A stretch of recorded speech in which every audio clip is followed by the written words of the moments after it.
नमस्कार विद्यार्थी मित्रांनो, आपला जो पुढचा जो टॉपिक आहे फिजिक्सचा. फिजिक्समध्ये इन्स्ट्रुमेंट्स असतील, लॉज असतील, वन लाइनर क्वेशन असतील, यातलंच तुम्हाला बऱ्यापैकी विचारलं जातं.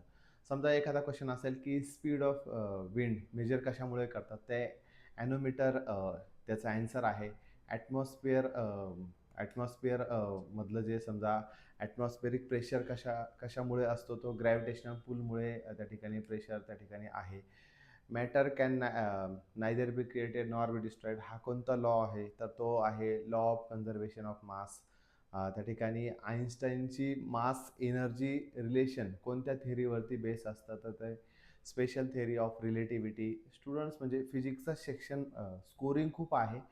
पण त्याचं जर प्रिपरेशन प्रॉपर असेल आणि प्रॉपर सिंपल सायंटिफिक लँग्वेजमध्ये जर तुम्ही समजून घेतलं, तर फिजिक्सही तुमचा एक स्कोरिंग सब्जेक्ट आहे. जे तुमचं 9th आणि 10th स्टँडर्डचं NCERT आहे, ते NCERTमधूनच मोस्ट ऑफ द फिजिक्सचे क्वेश्चन त्या ठिकाणी तुम्हाला विचारले जातील.